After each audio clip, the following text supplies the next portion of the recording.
Well, hey everybody, I'm John Ritlin. This is my review of NWA Powerrr Episode 3, promo storyline driven episode this week with a couple good matches. Don't misunderstand me, the in-ring action was quite good, and I really do appreciate the throwback feel, the studio wrestling. It really is nice. Just everything updated to 2019, but just with that old school feel. It really just is very, very nice, very refreshing. So we get Joe Galli starting off, plugging the interview that he's going to have with Nick Aldis and Camille a little bit later.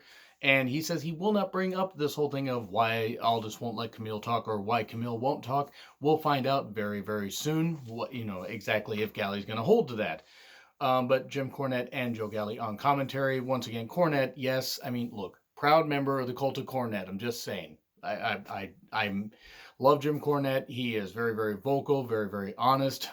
And a lot of his views are controversial, but I'm still always going to be a fan of Jim Cornette, whether I agree with everything the man says or not. His views on wrestling are just, they speak volumes for what a lot of fans actually do feel these days, at least a lot of old school fans. Anyway, Eddie Kingston, runs out all of a sudden, and and Jim Cornette gets a little bit scared and is like, hey, well, Eddie, here, you can talk. And Eddie Kingston brings up to Dawson and says, we'll fight him anywhere. We'll fight him tonight, next week, in the parking lot. It doesn't matter. Eddie Kingston is a tremendous promo, by the way. Eddie Kingston is absolutely goddamn wonderful. I absolutely see why people just love him and what he has to say. He really is one of the best talkers going in wrestling, honestly, and has been for a number of years. So, we start off with the women's match. Marty Bell versus Crystal Rose. Not really familiar with Crystal Rose. I believe she's a local talent to the area. Marty Bell I'd seen a little bit of on Impact and in WWE for a little bit, like one of the Mae Young Classics. And this was fine. It was a decent, well-worked squash match, essentially, because Marty Bell is a name. Crystal Rose is not a name that's necessarily known, though she could get better and things could go well for her. I wish both these women the best. And in the end, a Pearl River Plunge variation wins it for Marty Bell 1, 2, 3.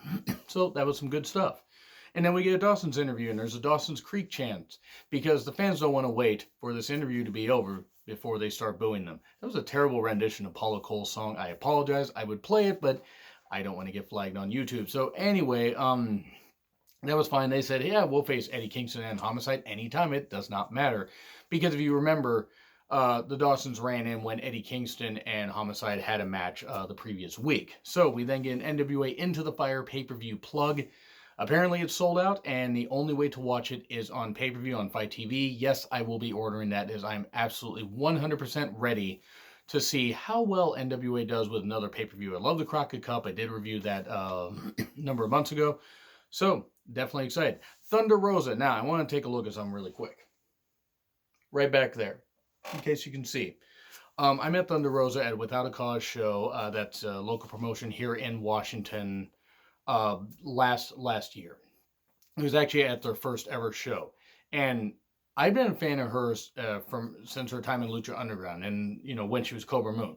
Very, very happy for all her success. She has worked extremely hard over the years to get better and better. And she was great in the ring before. Do not misunderstand me, but she has just improved so much, and it's so nice to see the hard work paying off. She has absolutely earned this, and it was great to be able to talk to her. I only got to talk to her for like about 30 seconds during intermission, but she was really, really cool and is very interactive with the fans and really tremendous. And I'm very happy for her success. So really, really excited to see her featured in a big promotion like this. I mean, yes, she was featured in Lucha Underground for a time, but it is nice to just see her featured in another big promotion. I'm really, really happy for her. But anyway, we now get to Joe Galli being interrupted by Aaron Stevens, who, Joe Galli was supposed to interview James Storm, and they start with a Captain Morgan chant because he's dressed up like a weird pirate, and they wonder, why is he dressed up like a pirate? And then Aaron Stevens brings up the fact that he's an actor, and then he shows this weird little cheesy thing of like this pirate drama called Tropical Pirates, which sounds like a drink you might get on a beach somewhere or anything. But it was just silly. It was silly, but it was funny. It was funny, and Aaron playing it all up and everything. Really, really good. And then we get Caleb Konley, excuse me, Caleb Konley and Dan Parker. And it's funny that they mentioned that Dan Parker's Canadian, and he has sorry on the back of his tights. Playing off the whole, how Canadians are very nice and everything. And actually, quite a few Canadians are nice. Do not misunderstand me. But playing off the whole stereotype, that was pretty funny. And this was decent enough. There was some good action. Dan got in a few shots. Caleb seems like somebody they really are trying to go with, though. I thought Dan had a good showing here. Seemed to be playing to the crowd quite a bit and playing up the heel role pretty well. And in the end, a beautiful springboard moonsault for 3. Caleb wins. This was a good match, though. It was nice because both guys got a chance to shine, and Caleb was clearly the guy they wanted to get over, but Dan got in some time as well. So then we get a Tim Storm promo. Tim Storm comes across as so goddamn real, and I absolutely love it. And I know so many of the fans appreciate it. They appreciate it in the studio. Clearly, all over in any place that Tim Storm has gone, he just comes across as real because he is real. There's a Mama Storm chant because how he brought up Mama Storm in episode 1, and just really, really good stuff. Eli Drake comes out because it seems like Tim Storm was thinking about retiring, hanging up because he can no longer challenge for the NWA title after losing to Nick Aldis on episode 1. Unfortunate, but Eli Drake says, wait a second, you're really, really good. You don't want to disappoint Mama Storm, do you? She's worried about you getting hurt, but she's more not wanting to see you quit. So, Eli Drake says, hey, why don't we go after the tag team gold? That's basically what he alludes to. Hey, well, let's face the Dawsons tonight. And Tim Storm says, I'll think about it. I don't want to disappoint Mama Storm, so I'll think about it.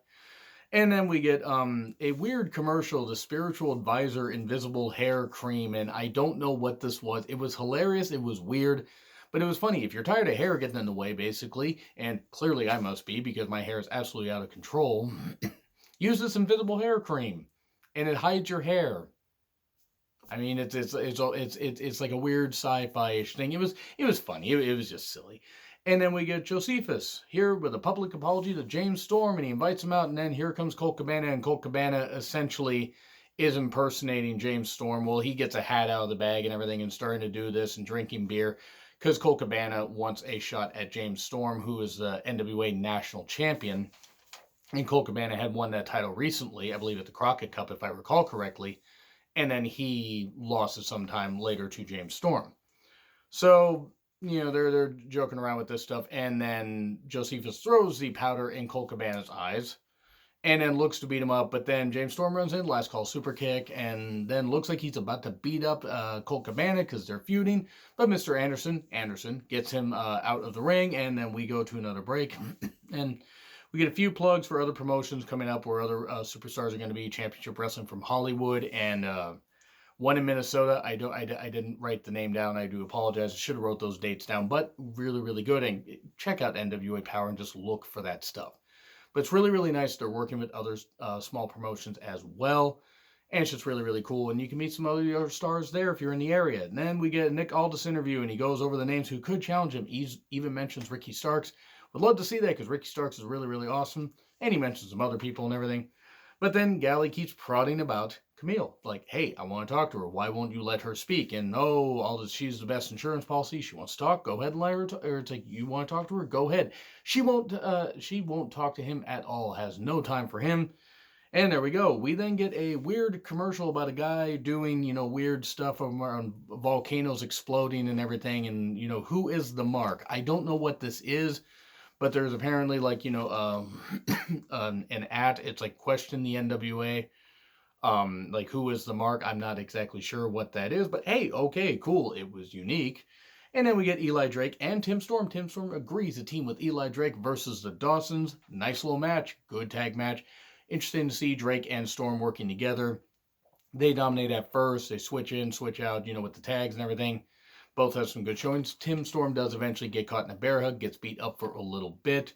And then Eli Drake gets tagged. It looks like they're going for a big double team maneuver after Storm is back in the ring.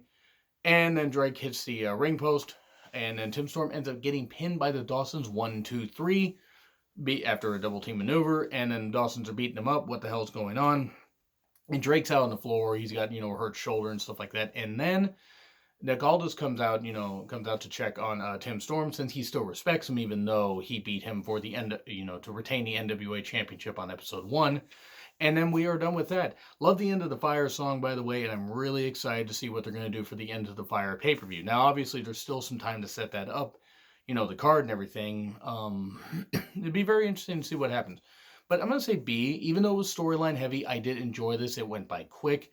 and they told some good stories and tied everything together really, really nice. And I'm excited to see what next week's going to be. So if I ever forget to put a poll up there, please let me know in the comments what you guys think. Like, share, subscribe, Twitter handle in the description. I'm John Ritlin. I'll see you soon.